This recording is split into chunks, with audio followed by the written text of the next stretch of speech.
안녕하십니까. 우남네트워크 회장을 맡고 있는 신철식입니다. 또한 작년에 이승만 기념관 건립 추진위원회가 발족되고 이승만 기념재단이 설립이 돼서 기념관 건립을 추진하고 있는데 그 이승만 재단의 이사이기도 합니다. 방금 조수경 님께서 간략히 그 의의에 대해서 말씀해 주셨는데 이거는 매우 중요한 역사적 사건이기 때문에 제가 조금 상세하게 그 정업선언의 의의를 설명드리는 것이 좋을 것 같습니다. 정업선언의 역사적 배경을 좀 말씀드리면은 해방 후 한반도가 매우 어려운 과제를 갖고 있었습니다. 1차적인 과제는 카이로 선언에서 약속한 대로 한반도에 자유롭고 독립된 국가를 건설하는 것이었고, 당면한 과제는 38선으로 분단된 한반도를 하나로 만들어서 통일된 국가로 만드는 것이었습니다. 이 문제를 해결하기 위해서 1945년 12월 모스크바 외상회담이 열렸고, 이 문제를 미소공동위원회를 통해서 해결할 것을 결의한 바 있습니다. 1946년 3월 서울에서 열린 제1차 미소공동위원회에서 소련은 자유롭고 독립된 통일국가를 추구하는 것이 아니라 한반도에 친소국가를 만들어야 한다는 것을 분명히 하였고, 여기에 반대되는 이승만과 김구를 협의 대표에서 제외시켜야 한다고 주장했습니다. 미국으로서는 이런 소련의 주장을 받아들일 수 없었고 결국 제1차 미소공동위원회는 결렬되고 말았습니다. 미소공동위원회 결정을 지켜보던 많은 한국인들은 소련과의 협상을 통한 통일민주국가가 건설하기 어렵다고 판단했습니다. 1946년 5월 미군정의 여론조사에 의하면 미소공의 결렬의 책임은 절대적으로 소련의 잘못이며 남한만이라도 정부를 세워야 한다는 사람이 53%에 이르렀습니다. 당시 미 군정도 우선 남한의 정부를 세워야 한다고 생각하고 있었습니다. 원래 이승만은 미소공동위원회를 통한 해결책은 어렵다고 생각했지만 미 군정 당국의 설득에 의해서 회의의 진행 상황을 지켜보고 있었는데 결국 이것이 결렬되자 자신의 원래 생각을 정리해 발표하였습니다. 이것이 정읍 63선언입니다. 참고로 그날 이승만 박사께서 선언하신 그 선언문을 원래 원문이 있는데 그 원문이 좀 고어체로 쓰여져서 현대 문으로 좀 다소 고친 것을 한번 읽어드리겠습니다. 지금까지 우리는 미소공동위원회를 통하여 한반도에 통일된 정부가 수립될 것을 기대하였으나 이것이 실패로 돌아가고 재개될 기색도 보이지 않기 때문에 이제 남한만이라도 임시정부 혹은 위원회 같은 것을 조직하여 국민들의 힘을 모으고 국제사회의 공론에 호소하여 한반도의 통일을 가로막는 소련을 몰아내어 통일된 대한민국을 만들어야 합니다. 이것을 위하여 우리는 과거에도 민족통일기관을 만들려고 노력했으나 이제 서울에 올라가 다시 한번 우리 민족의 대표적 통일기관을 설치하려고 계획하고 있으니 여러분도 여기에 적극 호응하여 함께 활동해 주시기를 바랍니다. 이러한 정읍선언을 하게 되는 것입니다. 이러한 정읍선언의 요지는 한마디로 요약해서 자유민주 대한민국의 건국, 자유통일선언, 그리고 국민총력선언입니다. 그 설명되는 내용은 이 세 가지 내용은 좀 더 자세하게 보도 자료를 통해서 전해드리기로 하고요.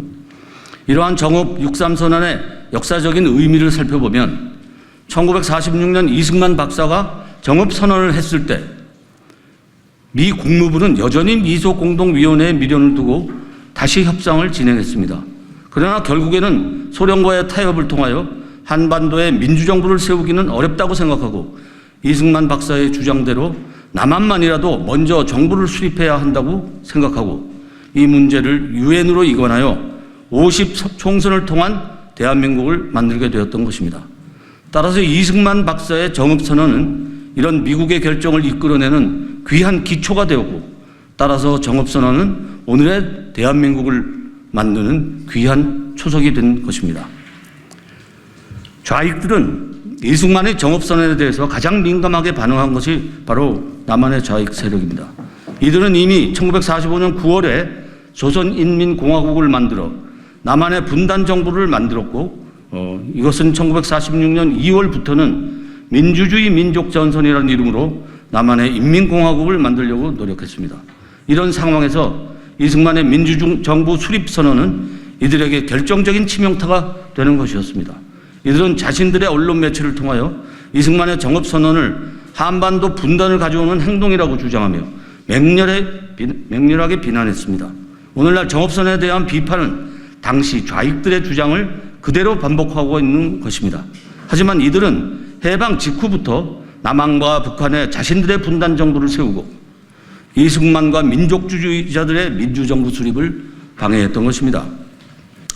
이승만 박사의 유산을 기억하고 발전시키기 위해 관련 단체들이 모여서 만든 오늘의 행사는 23년 봄부터 이승만의 정업선언에 대한 학술 세미나를 개최하며 그 의미를 재발견하고 6월 3일에는 정읍에서 현지 지도자들과 함께 정업선언 77주년 기념 행사를 거행하였습니다.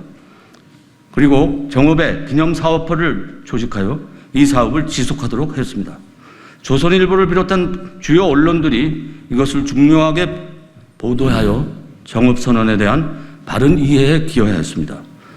앞으로도 우리는 정업선언의 내용을 바로 정립하고 정업선언이 대한민국의 건국선언이며 자유통일을 위한 선언이라는 사실을 밝혀 대한민국의 정체성 확립에 기여하고자 합니다. 이상입니다. 정업선언이 없었더라면 내가 오늘 이 자리에 설 수 있었겠느냐, 대한민국이 존재하였겠느냐, 이렇게 생각을 하게 되었습니다.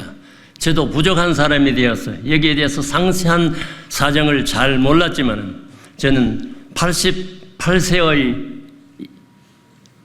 나이로 현대, 근대 문화와 함께 체험한 사람으로서 이 사실에 대해서 명확하게 알지 못한 것을 여러분들에게 죄송스럽다는 말씀을 드리고 싶었습니다.